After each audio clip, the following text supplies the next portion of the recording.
Good morning, children. Okay, ನಾವು ಇಂದೇ class ಅಲ್ಲಿ ನೋಡ್ತಾ ಇದ್ವಿ ಭಗೀರಥ ಪಾಠ 9 ಭಗೀರಥ ಪಾಠದಲ್ಲಿ ಬರುವಂತಹ ಅಭ್ಯಾಸಗಳನ್ನು ನಾವು ಇಂದೇ ಕ್ಲಾಸ್ ಅಲ್ಲಿ ನೋಡ್ತಾ ಇದ್ವಿ. ಹೌದಾ? ಹಾಗಾದ್ರೆ ಇಂದೇ ತರಗತಿಯಲ್ಲಿ ಆ ಒಂದು ಪಾಠ ಮುಗಿತು. ಇವತ್ತಿನ ತರಗತಿಯಲ್ಲಿ ನಾವು ಒಂದು ಹೊಸ ಪಾಠವನ್ನು ನೋಡೋಣ. ಪಾಠ 10 ಮೃಗಾಲಯದಲ್ಲಿ ಒಂದು ದಿನ. ಪಾಠ 10 ಮೃಗಾಲಯದಲ್ಲಿ ಒಂದು ದಿನ. ಹೌದಾ? ಹಾಗಾದ್ರೆ ಮೊದಲಿಗೆ ಹೆಡ್ಲೈನ್ ಪಾಠ 10 ಮೃಗಾಲಯದಲ್ಲಿ ಒಂದು ದಿನ.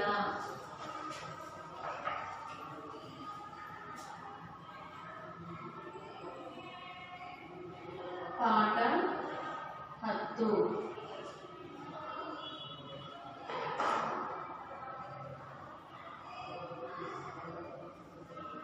ಮೃಗಾಲಯದಲ್ಲಿ ಒಂದು ದಿನ.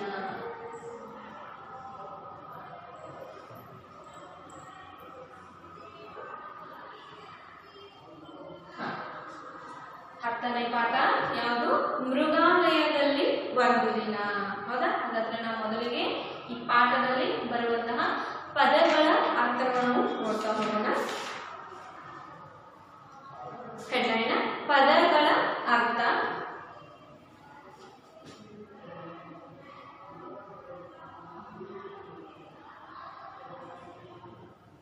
ಪದಗಳ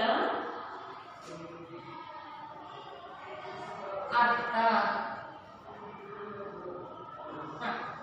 ಮೃಗಾಲಯದಲ್ಲಿ ಒಂದು ದಿನ ಈ ಒಂದು ಪಾಠದಲ್ಲಿ ಬರುವಂತಹ ಪದಗಳ ಅರ್ಥವನ್ನು ನಾವು ಈಗ ಒಂದೊಂದಾಗಿ ನೋಡ್ತಾ ಹೋಗೋಣ. ಮೊದಲನೇದಾಗಿ ಬರುವಂತಹ ಪದಗಳ ಅರ್ಥದಲ್ಲಿ ಲಕ್ಷ್ಯ. ಮೊದಲನೇ ಪದ ಯಾವುದು? ಲಕ್ಷ್ಯ.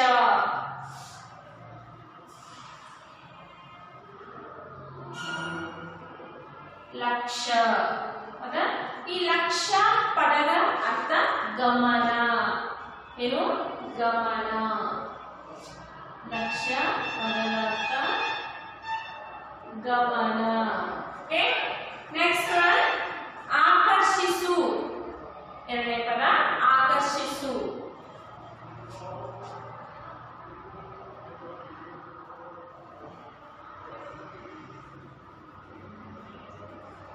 ಆಕರ್ಷಿಸು. ಹೌದಾ? ಈ ಆಕರ್ಷಿಸು ಪದದ ಅರ್ಥ ಮನಸೆಳೆ. ಏನು? ಮನಸೆಳೆ. ಮನ ಸೆಳೆ. ಆಕರ್ಷಿಸು ಪದದ ಅರ್ಥ ಮನಸೆಳೆ. ಓಕೆ, ನೆಕ್ಸ್ಟ್ ವರ್ಡ್ ಪರಿಮಳ.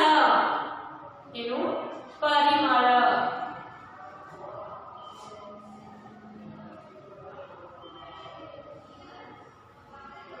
ಪರಿಮಳ.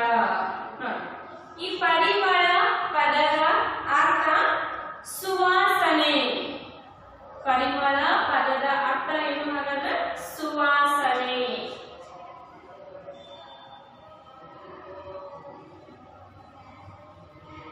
ಸುವಾಸನೆ. ಹೌದಾ?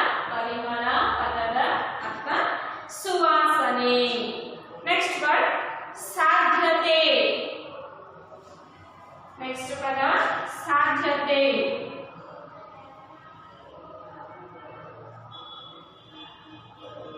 ಸಾಧ್ಯತೆ ಪದದ ಅರ್ಥ ಆಗಬಹುದಾದ್ದು.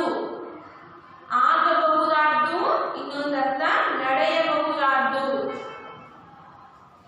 ಸಾಧ್ಯತೆ ಪದದ ಅರ್ಥ ಆಗಬಹುದಾದ್ದು.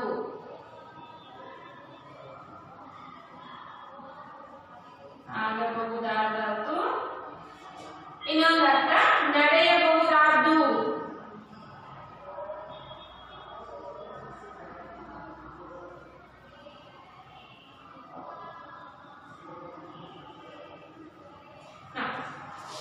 ಸಾಧ್ಯತೆ ಪದದ ಅರ್ಥ ಆಗಬಹುದಾದ್ದು. ಇನ್ನೊಂದು ನಡೆಯಬಹುದಾದ್ದು.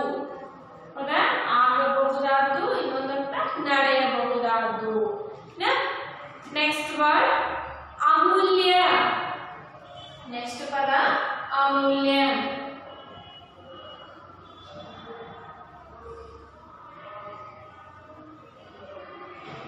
ಅಮೂಲ್ಯ. ಹೌದಾ? ಈ ಅಮೂಲ್ಯ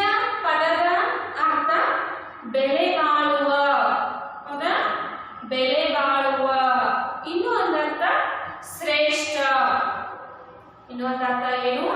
ಶ್ರೇಷ್ಠ. ಮೊದಲನೇದು ಬೆಲೆ ಬಾಳುವ.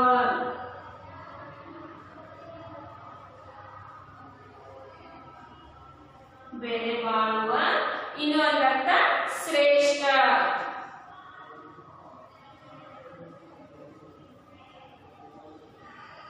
ಶ್ರೇಷ್ಠ. ಅಮೂಲ್ಯ ಪದದ ಅರ್ಥ ಮೊದಲನೇದು ಬೆಲೆ ಬಾಳುವ, ಇನ್ನೊಂದು ಅರ್ಥ ಶ್ರೇಷ್ಠ. ಓಕೆ, ನೆಕ್ಸ್ಟ್ ವರ್ಡ್ ನಳ. ನಳ ಪದದ ಅರ್ಥ ನಲ್ಲಿ. ಹೌದಲ್ಲ? ನೆಕ್ಸ್ಟ್ ವರ್ಡ್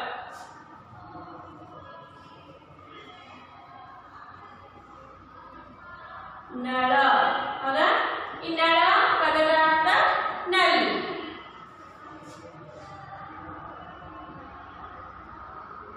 ನಲ್ಲಿ. ನಳ ಪದದ ಅರ್ಥ ನಲ್ಲಿ.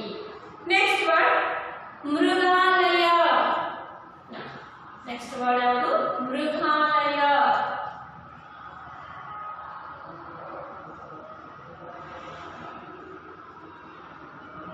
ಮೃಗಾಲಯ. ಹೌದಾ?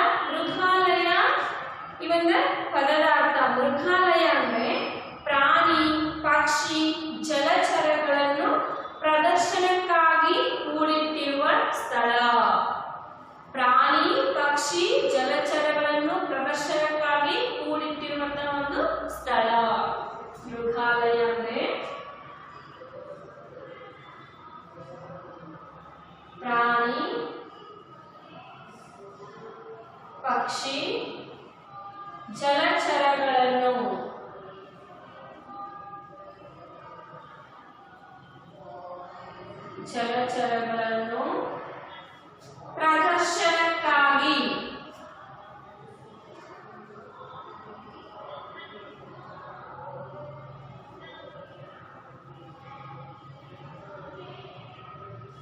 ಪ್ರದರ್ಶನಕ್ಕಾಗಿ ಕೂಡಿಟ್ಟಿರುವ ಸ್ಥಳ.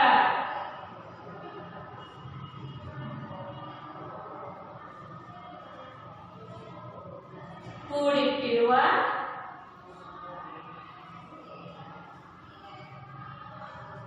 ಸ್ಥಳ. ಮೃಗಾಲಯ ಅಂದ್ರೆ ಪ್ರಾಣಿ, ಪಕ್ಷಿ, ಜಲಚರಗಳನ್ನು ಕೂಡಿಟ್ಟಿರುವ ಅಂದ್ರೆ ಪ್ರದರ್ಶನಕ್ಕಾಗಿ ಕೂಡಿಟ್ಟಿರುವ ಸ್ಥಳ. ಹೌದಾ? ಆ ಮೃಗಾಲಯದಲ್ಲಿ ಪ್ರಾಣಿ ಮತ್ತು ಪಕ್ಷಿಗಳನ್ನ, ಜಲಚರಗಳನ್ನ ಪ್ರದರ್ಶನಕ್ಕಾಗಿ ಕೂಡಿಟ್ಟಿರ್ತಕ್ಕಂಥ ಸ್ಥಳಕ್ಕೆ ಮೃಗಾಲಯ ಅಂತ ಹೇಳಿ ಕರಿತೀವಿ. ಓಕೆ, ನೆಕ್ಸ್ಟ್ ವರ್ಡ್ ಪಾದಾಚಾರಿ. ನೆಕ್ಸ್ಟ್ ವರ್ಡ್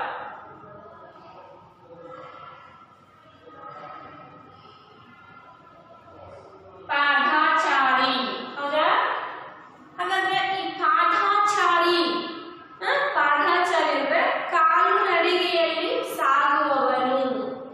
ಪಾದಾಚಾರಿ ಅಂದ್ರೆ ಕಾಲು ನಡಿಗೆಯಲ್ಲಿ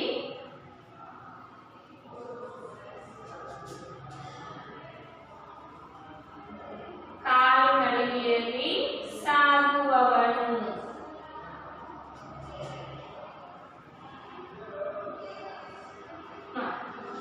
ಪಾದಾಚಾರಿ ಅಂದ್ರೆ ಪಾದಾಚಾರಿ ಪದದ ಒಂದು ಅರ್ಥ ಏನಂದ್ರೆ ಕಾಲು ನಡಿಗೆಯಲ್ಲಿ ಸಾಗುವವನು.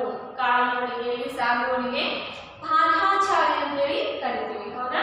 ಇವತ್ತ ಆಟದಲ್ಲಿ ಬರುವಂತಹ ಇಷ್ಟು ಪದಗಳ ಅರ್ಥ. ಓಕೆ, ಈಗ ಈ ಪದಗಳ ಅರ್ಥವನ್ನು ನಾವು ಒಂದ್ಸಲ ನೋಡ್ತಾ ಹೋಗೋಣ. ಈಗ ವಿವರಣೆಯಿಂದ ಹೇಳ್ತಾ ಇದ್ದೀವಿ. ಮೊದಲಿಗೆ ಪದಗಳ ಅರ್ಥವನ್ನು ಒಂದ್ಸಲ ಓದ್ಕೊಳ್ಳೋಣ. ಮೊದಲಿಗೆ ನೋಡ್ರಿ, ಆಟ 10, ಮೃಗಾಲಯದಲ್ಲಿ ಒಂದು ದಿನ. ಹೌದಾ? ಆ ಮೃಗಾಲಯದಲ್ಲಿ ಒಂದು ದಿನ ಈ ಪಾಠದಲ್ಲಿ ಬರುವಂತ ಪದಗಳ ಅರ್ಥ. ಓಕೆ, ಮೊದಲನೇದಾಗಿ ಪದಗಳ ಅರ್ಥದಲ್ಲಿ ಮೊದಲನೇದಾಗಿ ಬರುವಂತದ್ದು ಲಕ್ಷ್ಯ. ಹೌದಾ? ಲಕ್ಷ್ಯ ಅಂದ್ರೆ ಪದಗಳ ಅರ್ಥದಲ್ಲಿ ಮೊದಲನೇದಾಗಿ ಬರುವಂತದ್ದು ಲಕ್ಷ್ಯ. ಓಕೆ, ಲಕ್ಷ್ಯ ಅಂದ್ರೆ ಗಮನ. ನೆಕ್ಸ್ಟ್ ವರ್ಡ್ ಆಕರ್ಷಿಸು. ಹೌದಾ? ಮನಸೆಳೆ. ಆಕರ್ಷಿಸು ಪದದ ಅರ್ಥ ಮನಸೆಳೆ. ನೆಕ್ಸ್ಟ್ ಪರಿಮಳ. ಪರಿಮಳ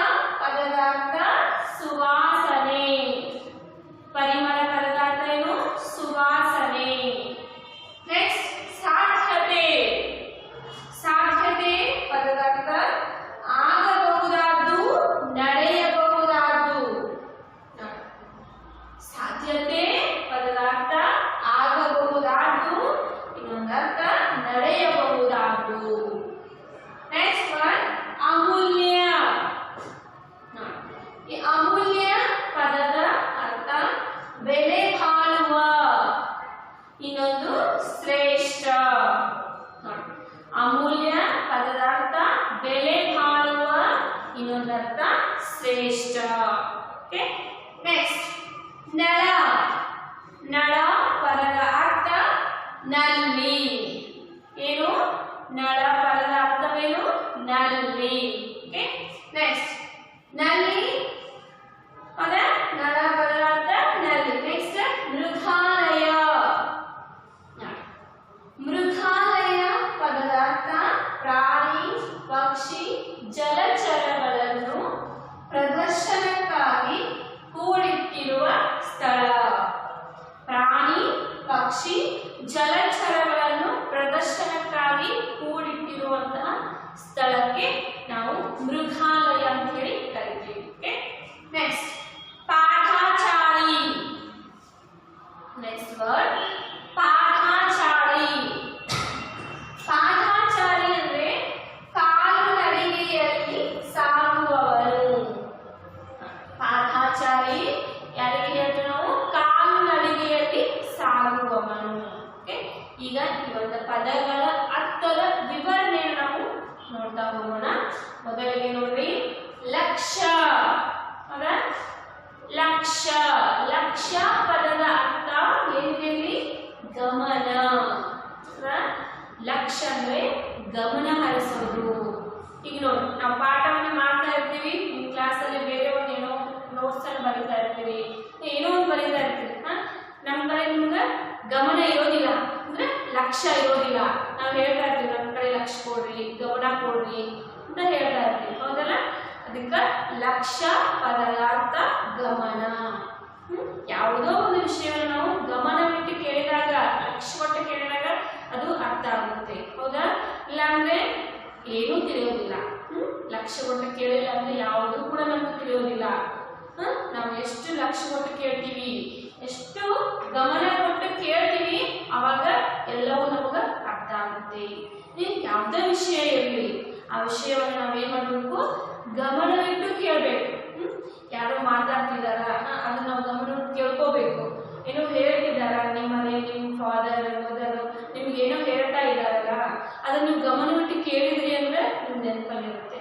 ಇಲ್ಲ ನೀವು ಏನೋ ಮಾಡ್ತಾ ಇದ್ರಿ, ಅವ್ರು ಹೇಳಿದ್ರು ನಿಮ್ಗೆ ನೆನಪೇ ಇಲ್ಲ, ಅದು ಹೌದು, ನೆನಪಿರಲ್ಲ. ಅದು ಗಮನ ಇಟ್ಟು ಕೇಳಿದ್ರೆ ನೆನಪಿರಂಗಿಲ್ಲ. ಹೌದಾ? ಅದಕ್ಕೋಸ್ಕರ ಯಾವುದನ್ನೇ ಆಗಲಿ ಲಕ್ಷ್ಯವಿಟ್ಟು ಕೇಳಬೇಕು, ಗಮನವಿಟ್ಟು ಕೇಳಬೇಕು. ಲಕ್ಷ್ಯ ಅಂದ್ರೆ ಗಮನ. ಯಾವುದೋ ಒಂದು ವಿಷಯವನ್ನು ನಾವು ಕಾನ್ಸಂಟ್ರೇಷನ್ ಇಂದ ಕೇಳಬೇಕು, ಗಮನದಿಂದ ಕೇಳಬೇಕು. ಅರ್ಥ ಆಯ್ತಾ? ಓಕೆ, ನೆಕ್ಸ್ಟ್ ಆಕರ್ಷಿಸು. ಹೌದಾ? ಆಕರ್ಷಿಸು ಪದದ ಅರ್ಥ ಮನಸೆಳೆ. ಆಕರ್ಷಿಸು ಪದದ ಅರ್ಥ ಏನು? ಮನಸೆಳೆ. ನೋಡಿ, ಅಟ್ರಾಕ್ಷನ್. ಆಕರ್ಷಿಸು ಪದವನ್ನು ನಾವು ಇಂಗ್ಲಿಷಲ್ಲಿ ಏನಂತ ಕರಿತೀವಿ ಅಂದ್ರೆ ಅಟ್ರಾಕ್ಷನ್ ಅಂತ ಕರಿತೀವಿ. ಹೌದಾ? ಈಗ ನೀವು ಎಲ್ಲೋ ಒಂದು ಜಾತ್ರೆಗೆ ಹೋಗಿರ್ತೀರಿ. ಹೌದಾ? ಜಾತ್ರೆಗೆ ಹೋದಾಗ ನಿಮ್ಗೆ ಏನೋ ಒಂದು ಬೊಂಬೆ ಬೇಕಾಗಿರ್ತೈತಿ, ಬ್ಯಾಟು ಬಾಲು, ನಿಮಗೆ ಬೇಕಾಗಿರೋದು ಅದೇ ವಸ್ತು ಬೇಕಾಗಿರ್ತೈತಿ. ಹೌದಾ? ನೀವು ಜಾತ್ರೆಗೆ ಹೋಗೋದಂದ್ರೆ ನಮ್ಗೆ ಬೊಂಬೆ ಬೇಕು, ಬ್ಯಾಂಗಲ್ಸ್ ಬೇಕು, ಬ್ಯಾಟು ಬಾಲು, ಅದು ಕೇರಮ್ ಬೇಕು, ಚೆಸ್ ಬೇಕು, ಈ ಥರ ನೀವು ಗೇಮ್ಸ್ ನೋಡ್ತಾ ಇರ್ತೀವಿ. ಗೇಮ್ಸ್ ಆಡೋವಂಥ ಸಾಮಾನುಗಳನ್ನ ನೋಡ್ತಾ ಇರ್ತೀವಿ. ನೀವು ಜಾತ್ರೆ ಬಿಟ್ಟು ಮೊದಲು ನಿಮ್ಗೆ ಎಲ್ಲಿ ಹೋಗ್ತೈತಿ ಗಮನ? ಎಲ್ಲಿ ಹೋಗ್ತೈತಿ? ಆ ಒಂದು ಆಟದ ಸಾಮಾನು ಮೇಲೆ ಹೋಗುತ್ತೆ. ಹೌದಾ? ಹಾಗಾದ್ರೆ ಅದು ಆಕರ್ಷಿಸೋದು, ನಮ್ಮನ್ನು ಮನಸ್ಸು ಸೆಳೀತಾ ಇರ್ತದೆ. ಆ ಒಂದು ವಸ್ತುವು ನಮ್ಮನ್ನ ಮನಸ್ಸು ಸೆಳೀತಾ ಇರೋದು, ಅದರ ಮೇಲೆ ನಮ್ಗೆ ಅಟ್ರಾಕ್ಷನ್ ಆಗೋದು. ಹೌದಲ್ಲ? ಈಗ ನೋಡಿ, ಯಾವುದೋ ಒಂದು ಸುಂದರವಾದ ಒಂದು ಗಿಡ ಇರುತ್ತೆ. ಹೌದಾ? ನೋಡೋಕೆ ಒಂದು ಡಿಫ್ರೆಂಟ್ ಇರ್ತದೆ, ವೆರೈಟಿ ಇರ್ತದೆ. ಈಗ ನೀವು ಅನಿಮಲ್ಸ್ ನೋಡ್ತಿರ್ತೀವಿ ಕಾಡಲ್ಲಿ. ಅನಿಮಲ್ಸ್ ನೀವು ಟಿವಿಯಲ್ಲಿ ಅನಿಮಲ್ಸ್ ನೋಡ್ತಿರ್ತಿರಲ್ಲ, ಆ ಟಿವಿಯಲ್ಲಿ ನೋಡ್ಬೇಕಾದ್ರೆ ಡಿಫ್ರೆಂಟ್ ಡಿಫ್ರೆಂಟ್ ಅನಿಮಲ್ಸ್ ಇರ್ತಾವೆ. ಹೌದಾ? ಆ ಅನಿಮಲ್ಸ್ ನೀವು ನೋಡೋಕೆ ಎಷ್ಟಾಗ್ತೈತಿ? ಆಕರ್ಷಣೆ. ಹೌದಾ? ಮನಸ್ಸು ಇರ್ತದೆ, ಪದೇ ಪದೇ ನೋಡ್ಬೇಕು. ಫೇವ್ರೇಟ್ ಅನಿಮಲ್ ಬಂದ್ಬಿಡ್ತದೆ ಅದರಲ್ಲಿ. ಆ ಅನಿಮಲ್ ನೋಡ್ಬೇಕು, ಪದೇ ಪದೇ ನೋಡ್ತಾ ಇರ್ತೀವಿ. ಪದೇ ಪದೇ ನೋಡ್ತಾ ಇರ್ತಲ್ಲ, ಅದು ನಮ್ಮ ಗಮನವನ್ನು ಸೆಳೀತಾ ಇರ್ತೈತಿ, ನಮ್ಮ ಮನಸ್ಸನ್ನ ಸೆಳೀತಾ ಇರ್ತೈತಿ. ಹೌದಾ? ಆಕರ್ಷಣೆ ಆಗ್ತಾ ಇರ್ತೈತಿ, ಅದು ನಮ್ಗೆ ಅಟ್ರಾಕ್ಷನ್ ಆಗ್ತಾ ಇರ್ತೈತಿ. ಹೌದಾ? ಆಕರ್ಷಣೆ ಪದದ ಅರ್ಥ, ಆಕರ್ಷಿಸು ಪದದ ಅರ್ಥ ಮನಸ್ಸೆಡೆ. ಅದು ವಸ್ತು ಆಗಲಿ ಏನೋ ಇರಲಿ, ಹೌದಾ? ಅದು ನಮ್ಮ ಮನಸ್ಸೆಳೆಯೋದು, ಆಕರ್ಷಣೆ ಮಾಡುವುದು. ಅರ್ಥ ಆಯ್ತಾ? ನೆಕ್ಸ್ಟ್ ಪರಿಮಳ. ಪರಿಮಳ ಪದದ ಅರ್ಥ ಸುಗಂಧ.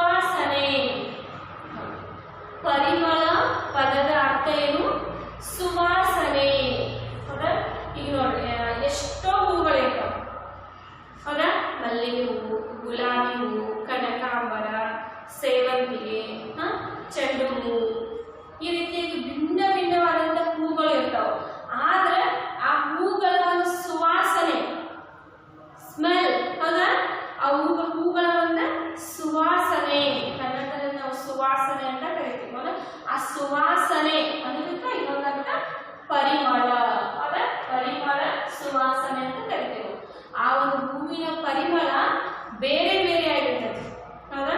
ಈಗ ಮಲ್ಲಿಗೆ ಹೂವಿನ ಪರಿಮಳ ಬೇರೆ ಆಗಿರ್ತೈತಿ, ಆಮೇಲೆ ಸೇವಂತಿಗೆದು ಬೇರೆ ಪರಿಮಳ ಇರ್ತೈತಿ, ಆಮೇಲೆ ಗುಲಾಬಿ ಹೂವಿನ ಪರಿಮಳ ಬೇರೆ ಇರ್ತೈತಿ, ಕನಕಾಂಬರ. ಹೌದಾ? ಈ ರೀತಿ ಹೂವಿನ ಪ್ರತಿಯೊಂದು ಹೂವಿನ ಒಂದು ಸುವಾಸನೆ ಪರಿಮಳ ಏನಿರ್ತೈತಿ ಡಿಫ್ರೆಂಟ್ ಡಿಫ್ರೆಂಟ್ ಆಗಿರ್ತೈತಿ, ಅಂದ್ರೆ ಬೇರೆ ಬೇರೆ ತರನಾಗಿ ಇರುತ್ತದೆ. ಹೌದಲ್ಲ? ಹಾಗಾದ್ರೆ ಪರಿಮಳ ಪದದ ಅರ್ಥ ಸುವಾಸನೆ. ಇನ್ನೂ ಒಂದು ಎಕ್ಸಾಂಪಲ್ ಉದಾಹರಣೆ ಕೊಡ್ಬೇಕಂದ್ರೆ, ಮನೆಯಲ್ಲಿ ಟಿಫಿನ್, ಹೌದಾ? ಟಿಫಿನ್ ರೆಡಿ ಮಾಡಿರ್ತಾರೆ. ಇಡ್ಲಿ ಒಂಥರ ಪರಿಮಳ ಬೇರೆ ಇರ್ತೈತಿ, ಅದು ಒಂಥರ ಸ್ಮೆಲ್ ಬೇರೆ ಇರ್ತೈತಿ. ಇಡ್ಲಿ ಸಾಂಬಾರು ಇದೇ ತರ ಉಪ್ಪಿಟ್ಟು ಅವಲಕ್ಕಿ ಪ್ರತಿಯೊಂದು ವೆರೈಟಿ ವೆರೈಟಿ ಇರ್ತೈತಿ. ಅದ್ರ ಸ್ಮೆಲ್ ಕೂಡ ವಾಸನೆ ಕೂಡ ಸುವಾಸನೆ ಕೂಡ ಡಿಫ್ರೆಂಟ್ ಡಿಫ್ರೆಂಟ್ ಆಗಿ ಬೇರೆ ಬೇರೆ ತರನಾಗಿ ಇರುತ್ತದೆ. ಹೌದಾ?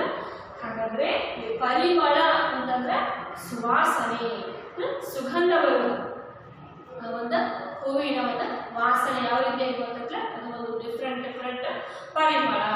ಅರ್ಥ ಆಯ್ತಲ್ಲ? ಪರಿಮಳ ಪದದ ಅರ್ಥ ಸುವಾಸನೆ. ನೆಕ್ಸ್ಟ್ ಸಾಧ್ಯತೆ. ಸಾಧ್ಯತೆ ಪದದ ಅರ್ಥ ಆಗಬಹುದಾದ್ದು. ಸಾಧ್ಯತೆ ಪದದ ಅರ್ಥ ಆಗಬಹುದಾದ್ದು. ಇನ್ನು ಒಂದರ್ಥ ನಡೆಯಬಹುದಾದ್ದು. ಸಾಧ್ಯತೆ ಅಂದ್ರೆ ಆಗಬಹುದಾದ್ದು, ಅಂದ್ರೆ ಆಗಬಹುದು, ನಡಿಬಹುದು. ಈಗ ಏನೋ ಒಂದು ಕೆಲಸ ಆಗ್ತಿರ್ತದೆ, ಕೆಲಸ ಮಾಡ್ತಾ ಇರ್ತದೆ, ನಿಮ್ಗೆ ಯಾರೋ ಕೇಳ್ತಾರೆ ಕೆಲಸ ಮುಗಿಸ್ತೀಯಾ ಇಲ್ಲ ಅಂತ ಕೇಳ್ತಿರ್ತಾರೆ. ನಡಿಬಹುದು, ಆಗ್ಬಹುದು, ಸಾಧ್ಯ ಆಗ್ಬಹುದು, ಮುಗಿಬಹುದು, ಈ ರೀತಿ. ಅದಲ್ಲ ಸಾಧ್ಯತೆ ಆಗಬಹುದಾದ್ದು, ಆಗ್ಬಹುದು, ನಡಿಬಹುದು, ಈ ರೀತಿಯಾಗಿ ಯಾವುದೋ ಕೆಲಸ ಆಗಲಿ ಏನೋ ಒಂದು ವರ್ಕ್ ಆಗಲಿ ಅದು ಸಾಧ್ಯತೆ ಅಂದ್ರೆ ಅದು ಆಗಬಹುದು, ನಡಿಬಹುದು, ಈ ರೀತಿ. ಅರ್ಥ ಆಯ್ತಲ್ಲ? ಸಾಧ್ಯತೆ ಮೀನ್ಸ್ ಸಾಧ್ಯತೆ ಪದದ ಅರ್ಥ ಆಗಬಹುದಾದ್ದು, ಇನ್ನೊಂದರ್ಥ ನಡೆಯಬಹುದಾದ್ದು. ಓಕೆ, ನೆಕ್ಸ್ಟ್ ಅಮೂಲ್ಯ. ನೆಕ್ಸ್ಟ್ ವರ್ಡ್ ಅಮೂಲ್ಯ. ಹೌದಾ? ಅಮೂಲ್ಯ ಪದದ ಅರ್ಥ ಬೆಲೆ ಬಾಳುವ, ಇನ್ನೊಂದರ್ಥ ಶ್ರೇಷ್ಠ.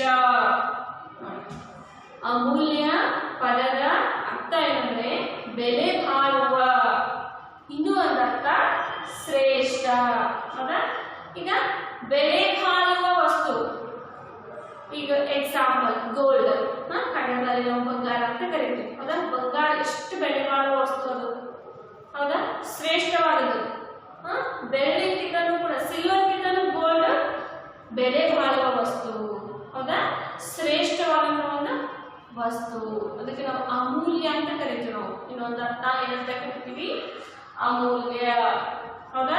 ಈಗ ಬಂಗಾರಕ್ಕಿಂತಲೂ ವಜ್ರ ಇನ್ನೂ ಬೆಲೆ ಬಾಳುವ ವಸ್ತು. ಹೌದಾ? ವಜ್ರ ಬಂಗಾರಕ್ಕಿಂತಲೂ ಅಂದ್ರೆ ಗೋಲ್ಡ್ಗಿಂತಲೂ ಕೂಡ ಆ ವಜ್ರ ಒಂದು ಬೆಲೆ ಬಾಳುವ ವಸ್ತು, ಒಂದು ಶ್ರೇಷ್ಠ ವಸ್ತು ಅಂತೇಳಿ ನಾವು ಕರಿತೀವಿ. ಅದಕ್ಕೆ ಶ್ರೇಷ್ಠ ಬೆಲೆ ಬಾಳುವ ಅನ್ನೋದಕ್ಕೆ ಅಮೂಲ್ಯ ವಸ್ತು ಅಂದ್ರೆ ಅಮೂಲ್ಯವಾದದ್ದು ಅಂತ ಹೇಳಿ ಕರಿತೀವಿ ನಾವು. ಅಮೂಲ್ಯ.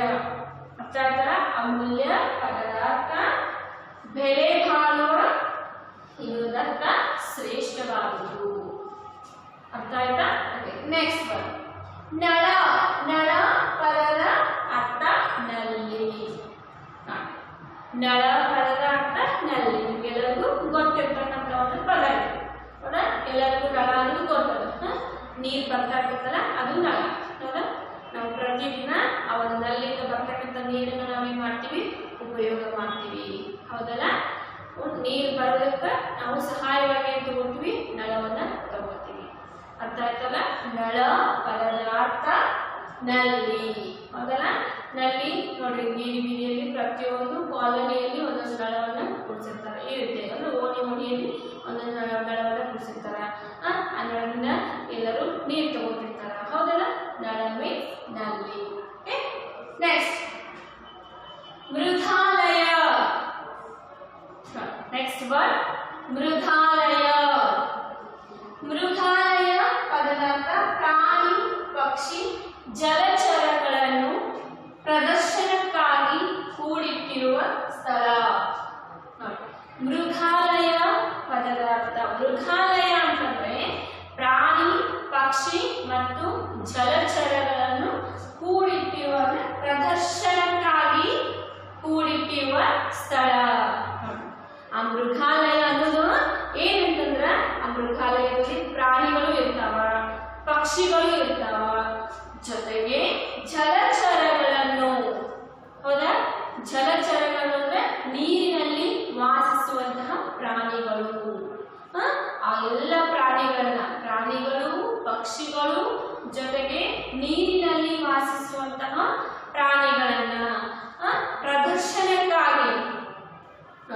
ಪ್ರದರ್ಶನಕ್ಕಾಗಿ ಅಂದ್ರೆ ಎಲ್ಲರೂ ನೋಡುವುದಕ್ಕಾಗಿ, ಪ್ರದರ್ಶನ ಮಾಡುವುದನ್ನ ಎಲ್ಲರೂ ಅಲ್ಲಿ ಬರ್ತಕ್ಕಂಥ ಜನ ನೋಡುವುದಕ್ಕಾಗಿ, ಪ್ರದರ್ಶನಕ್ಕಾಗಿ ಕೂಡಿಟ್ಟಿರುವ ಸ್ಥಳ. ಅವೆಲ್ಲವನ್ನ ಒಂದೆಡೆ ಸಂಗ್ರಹ ಮಾಡಿ ಕೂಡಿಟ್ಟಿರುವುದು. ಪ್ರಾಣಿ, ಪಕ್ಷಿ, ಜಲಚರಗಳು, ನೀರಿನಲ್ಲಿ ವಾಸಿಸುವಂತ ಎಲ್ಲ ಪ್ರಾಣಿಗಳನ್ನ ಒಂದು ಸ್ಥಳದಲ್ಲಿ ಏನ್ ಮಾಡ್ತಾರ, ಕೂಡಿ ಪ್ರದರ್ಶನಕ್ಕಾಗಿ ಕೂಡಿಟ್ಟಿರ್ತಾರ. ಆ ಒಂದು ಸ್ಥಳಕ್ಕೆ, ಆ ಒಂದು ಜಾಗಕ್ಕೆ ಏನಂತ ಕರಿತೀವಿ ಅಂದ್ರೆ ಮೃಗಾಲಯ. ಏನಂತ ಕರಿತೀವಿ? ಮೃಗಾಲಯ ಅಂತೇಳಿ ಕರಿತೀವಿ. ನೋಡಿ, ಮೃಗಾಲಯ ಪ್ರಾಣಿ ಅಥವಾ ಪ್ರಾಣಿಗಳು, ಎಲ್ಲಾ ತರಹದ ಪ್ರಾಣಿಗಳು ಇರ್ತಾವೆ. ಸಿಂಹ, ಹುಲಿ, ಕರಡಿ, ಚಿರತೆ, ನರಿ, ತೋಳ, ಈ ರೀತಿಯ ಪ್ರತಿಯೊಂದು ಪ್ರಾಣಿಗಳು ಇರ್ತಾವೆ. ಜಿಂಕೆ, ಎಲ್ಲಾ ತರಹದ ಅಲ್ಲಿ ಪ್ರಾಣಿಗಳನ್ನ ಏನ್ ಮಾಡ್ತಾರ, ಪ್ರದರ್ಶನಕ್ಕಾಗಿ ಕೂಡಿಟ್ಟಿರ್ತಾರ, ಪಂಜರದಲ್ಲಿ ಇಟ್ಟಿರ್ತಾರ. ಹೌದಾ? ನೆಕ್ಸ್ಟ್ ಪಕ್ಷಿಗಳು, ಎಲ್ಲ ತರಹದ ಪಕ್ಷಿಗಳು. ಹೌದಾ? ಗಿಳಿ, ಕೋಗಿಲೆ, ನವಿಲು, ಗೂಬಿ, ಈ ರೀತಿಯಾಗಿ ಕಾಗೆ, ಹದ್ದು, ಎಲ್ಲ ಡಿಫ್ರೆಂಟ್ ಪಕ್ಷಿಗಳು, ಬೇರೆ ಬೇರೆ ತರಹದ ಎಲ್ಲ ತರಹದ ಪಕ್ಷಿಗಳನ್ನ ಅಲ್ಲಿ ಪ್ರದರ್ಶನಕ್ಕಾಗಿ ಕೂಡಿಟ್ಟಿರ್ತಾರೆ. ಜೊತೆಗೆ ಜಲಚರಗಳನ್ನು, ಜಲಚರಗಳಂದ್ರೆ ನೀರಿನಲ್ಲಿ ವಾಸಿಸುವಂತಹ ಪ್ರಾಣಿಗಳು. ನೀರಿನಲ್ಲಿ ವಾಸಿಸುವಂತಹ ಪ್ರಾಣಿಗಳು ಹಾವಾಗಿ, ಮೀನು, ತಿಮಿಂಗು, ಆಮೇಲೆ ನಕ್ಷತ್ರ ಮೀನು, ಆಮೆ, ಏಡಿ, ಈ ರೀತಿಯ ಪ್ರತಿಯೊಂದು ನೀರಿನಲ್ಲಿ ವಾಸಿಸ್ತಕ್ಕಂಥ ಪ್ರಾಣಿಗಳನ್ನ ಅಲ್ಲಿ ಏನ್ ಮಾಡ್ತಾರೆ, ಪ್ರದರ್ಶನಕ್ಕಾಗಿ, ಅಲ್ಲಿ ಬಂದಂತಹ ಜನ ನೋಡ್ಲಿ ಅಂತೇಳಿ ಪ್ರದರ್ಶನಕ್ಕಾಗಿ ಅವೆಲ್ಲ ಪ್ರಾಣಿಗಳನ್ನ ಏನ್ ಮಾಡ್ತಾರ, ಒಂದೇ ಕಡೆ ಏನ್ ಮಾಡ್ತಾರ, ಕೂಡಿಟ್ಟಿರ್ತಾರ. ಈ ಒಂದು ಕಾಡಲ್ಲಿ ವಾಸಿಸೋ ಪ್ರಾಣಿಗಳಾಗ್ಲಿ, ಆಮೇಲೆ ಹೌದಾ, ಕಾಡು ಪ್ರಾಣಿಗಳು, ಮತ್ತಿನ್ನೊಂದು ನಾವು ಮನೆಯಲ್ಲಿ ಸಾಕುವಂತ ಸಾಕು ಪ್ರಾಣಿಗಳನ್ನು ಕರಿತೀವಿ. ಸಾಕು ಪ್ರಾಣಿಗಳನ್ನಾಗ್ಲಿ, ಜೊತೆಗೆ ಪಕ್ಷಿಗಳು, ಎಲ್ಲ ತರಹದಂತಹ ಪಕ್ಷಿಗಳನ್ನು, ಜೊತೆಗೆ ನೀರಿನಲ್ಲಿ ವಾಸಿಸುವಂತ ಎಲ್ಲಾ ಪ್ರಾಣಿಗಳನ್ನು, ಮೀನು, ತಿಮಿಂಗು, ನೀರಾನೆ, ಆಮೆ, ಏಡಿ, ನಕ್ಷತ್ರ ಮೀನು, ಇದೇ ತರ ಎಲ್ಲಾ ತರ ಜಲಚರ ಪ್ರಾಣಿಗಳನ್ನ. ಜಲಚರ ಮೀನ್ಸ್ ನೀರಿನಲ್ಲಿ ವಾಸಿಸುವ, ಹೌದಾ, ಜಲಚರ ಪ್ರಾಣಿಗಳು ಅಂದ್ರೆ ನೀರಿನಲ್ಲಿ ವಾಸಿಸುವ ಪ್ರಾಣಿಗಳು. ಹೌದಾ? ಈ ರೀತಿಯಾಗಿ ವಾಸಿಸ್ತಕ್ಕಂಥ ಎಲ್ಲ ಪ್ರಾಣಿಗಳನ್ನ ಏನ್ ಮಾಡಿರ್ತಾರೆ, ಎಲ್ಲವನ್ನೂ ಕೂಡ ಒಂದೇ ಕಡೆ, ಒಂದೇ ಜಾಗದಲ್ಲಿ, ಒಂದೇ ಸ್ಥಳದಲ್ಲಿ ಏನ್ ಮಾಡಿರ್ತಾರ, ಪ್ರದರ್ಶನಕ್ಕಾಗಿ, ಜನ ನೋಡಲು ಬರ್ತಕ್ಕಂಥ ಜನಕ್ಕೆ ಪ್ರದರ್ಶನಕ್ಕಾಗಿ ಕೂಡಿಟ್ಟಿರ್ತಾರ. ಆ ಒಂದು ಜಾಗಕ್ಕೆ, ಆ ಒಂದು ಸ್ಥಳಕ್ಕೆ ಏನಂತ ಕರೀತಾರೆ ಅಂದ್ರೆ ಮೃಗಾಲಯ ಅಂತೇಳಿ ಕರೀತಾರೆ. ಹೌದಾ? ಪಾಠದ ಹೆಸರು ಕೂಡ ಮೃಗಾಲಯದಲ್ಲಿ ಒಂದು ದಿನ. ಅರ್ಥ ಆಯ್ತಲ್ಲ? ಆ ಪಾಠದ ಹೆಸರು ಕೇಳಿದ್ರೆ ಗೊತ್ತಾಗ್ತದೆ ನಾವು. ಮೃಗಾಲಯದಲ್ಲಿ ಒಂದು ದಿನ ಅಂದ್ರೆ ನಾವೀಗ ಪ್ರಾಣಿ, ಪಕ್ಷಿ, ಅಲ್ಲಿರ್ತಕ್ಕಂಥ ಎಲ್ಲ ಒಂದು ಪ್ರಾಣಿ, ಪಕ್ಷಿ, ಜಲಚರಗಳ ಬಗ್ಗೆ ನಾವೀಗ ಈ ಒಂದು ಪಾಠದಲ್ಲಿ ಅಭ್ಯಾಸವನ್ನ ಮಾಡಿದ್ವಿ. ಓಕೆ, ನೆಕ್ಸ್ಟ್ ನೋಡಿ, ಪಾದಾಚಾರಿ. ಪಾದಾಚಾರಿ ಪದದ ಅರ್ಥ ಕಾಲುನಡಿಗೆಯಲ್ಲಿ ಸಾಗುವವನು. ಪಾದಾಚಾರಿ ಅಂದ್ರೆ ಕಾಲುನಡಿಗೆಯಲ್ಲಿ ಸಾಗುವವನು. ಹೌದಾ?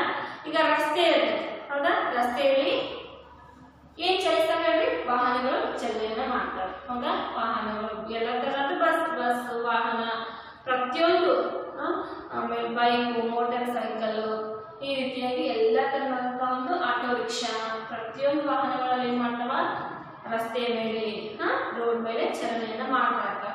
ಆ ರೋಡ್ ಮೇಲೆ ನಾವು ಸಾಗಕ್ಕಾಗತ್ತ, ನಾವು ನಡ್ಕೊಂತ ಹೋಗ್ತಾ ಇರ್ತೀವಿ.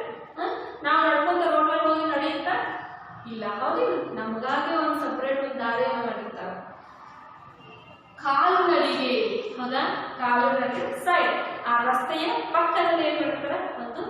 ಸಣ್ಣದಾದಂಥ ಒಂದು ರೋಡನ್ನ ಅಂದ್ರೆ ಸಣ್ಣದಾದಂಥ ಕಾಲು ನಡಿಗೆ ಅಂತ ದಾರಿ ಇರ್ತದೆ.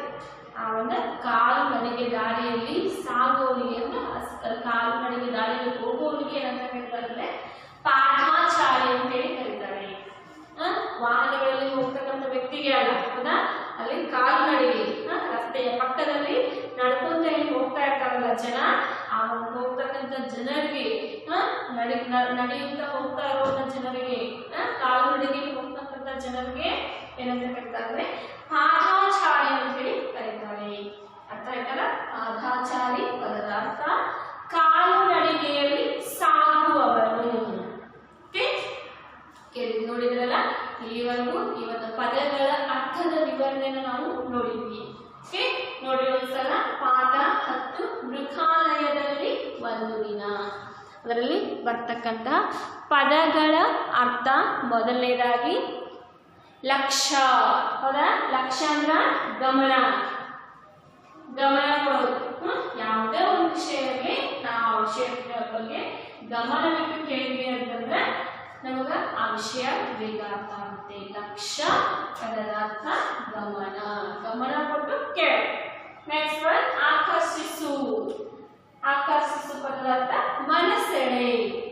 ಯಾವುದೇ ವಸ್ತು ಆಗಲಿ, ಯಾವುದೇ ಟಿಫಿನ್ ಅಂದ್ರೆ ಯಾವುದೇ ತಿಂಡಿ ತಿನಿಸು ಆಗಲಿ ನಮಗೆ ಅಟ್ರಾಕ್ಷನ್ ಆಗೋದು, ಆಕರ್ಷಣೆ ಆಗೋದು. ಈಗ ನೋಡಿ, ನೀವು ಬಟ್ಟೆ ಅಂಗಡಿಗೆ ಹೋಗಿದ್ರೆ ಬಟ್ಟೆ ತಗೋತಾ ಇರ್ತೀವಿ, ಹೌದಾ?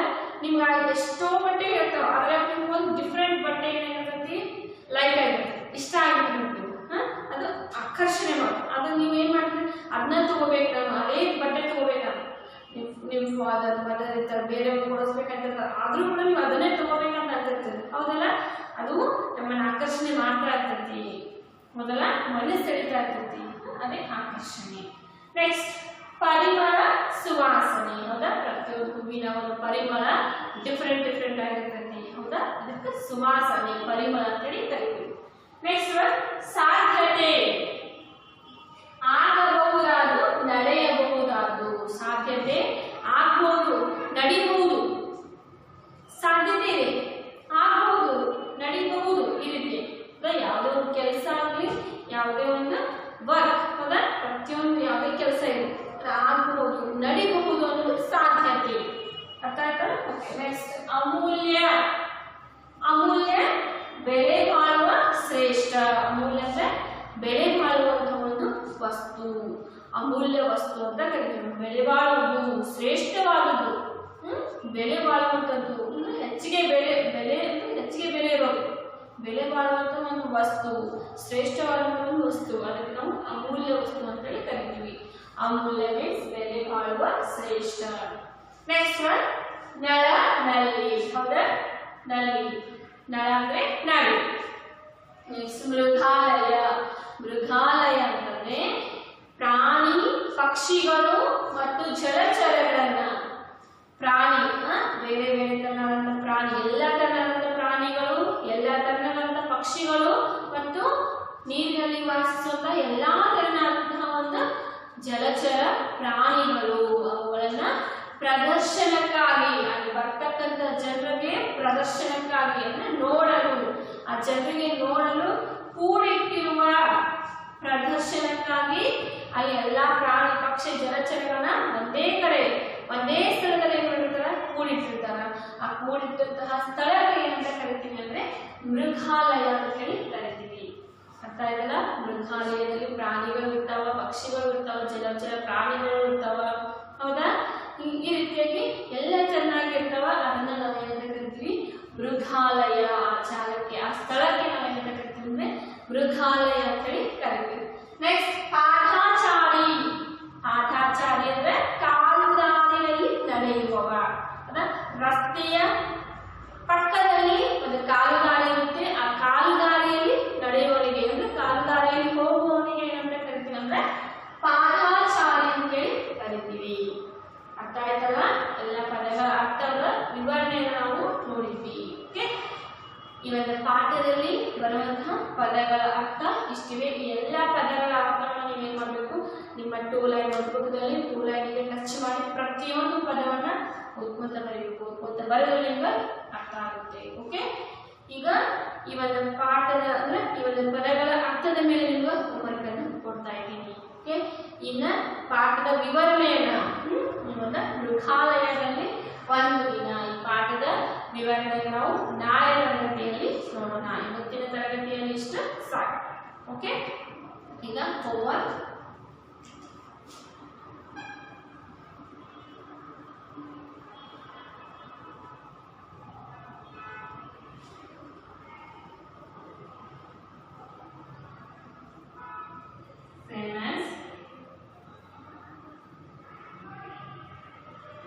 classwork, one time, read, two times. Homework, same as classwork, one time, read two times. Homework, same as classwork, one time. Classwork ದಲ್ಲಿ ಯಾವ ರೀತಿಯಾಗಿ ಪದಗಳ ಅರ್ಥವನ್ನ ಬರೆದಿರ್ತೀರಿ ಅದೇ ಚೆನ್ನಾಗಿ ಹೋಮ್ವರ್ಕ್ ದಲ್ಲಿ ಕೂಡ ಈ ಪದಗಳ ಅರ್ಥವನ್ನ ನೀಟಾಗಿ 2 ಲೈನ್ ಗೆ ಟಚ್ ಮಾಡಿ ಪ್ರತಿಯೊಂದು ಪದವನ್ನ ಓದ್ಕೊಂತ ಬರಬೇಕು. ಕ್ಲಾಸ್ ವರ್ಕ್ ದಲ್ಲಿ ಕೂಡ ಓದ್ಕೊಂತ ಬರಬೇಕು, ಹೋಮ್ವರ್ಕ್ ದಲ್ಲಿ ಕೂಡ ಓದ್ಕೊಂತ ಬರಬೇಕು. ಅದಾದ ನಂತರ ರೀಡ್ 2 ಟೈಮ್ಸ್. ಅದ ಕ್ಲಾಸ್ ವರ್ಕ್ ಮತ್ತು ಹೋಮ್ವರ್ಕ್ ಮುಗಿದಾದ್ಮೇಲೆ 2 ಸಲ ಓದ್ಕೋಬೇಕು. 2 ಟೈಮ್ಸ್ ರೀಡ್ ಮಾಡಬೇಕು. ಅರ್ಥ ಆಯ್ತಲ್ಲ? Class work one time, homework one time, 2 ಸೇರಿ 2 ಟೈಮ್ಸ್ ಆಯ್ತು. Read 2 times. ಈ ಒಂದು ಪದಗಳ ಅರ್ಥವನ್ನ 2 ಸಲ ಓದ್ಕೊಳ್ಳಿ. ಪ್ರತಿಯೊಂದು ಪದವನ್ನ ಓದ್ಕೊಂತ ಬರೆದ್ರೆ ನಿಮಗೆ ತಿಳಿಯುತ್ತದೆ. ಓಕೆ, ನಾಳೆ ತರಗತಿಯಲ್ಲಿ ಈ ಒಂದು ಪಾಠದ ವಿವರಣೆಯನ್ನ ಕಥೆಯನ್ನ ನಾವು ನಾಳೆ ಕ್ಲಾಸಲ್ಲಿ ನೋಡೋಣ. ಈ ಒಂದು ಹೋಮ್ವರ್ಕ್ ಅನ್ನ ನೀಟಾಗಿ ಮಾಡಿ ನೀವು ನನಗೆ ಸೆಂಡ್ ಮಾಡಬೇಕು. Okay, thank you.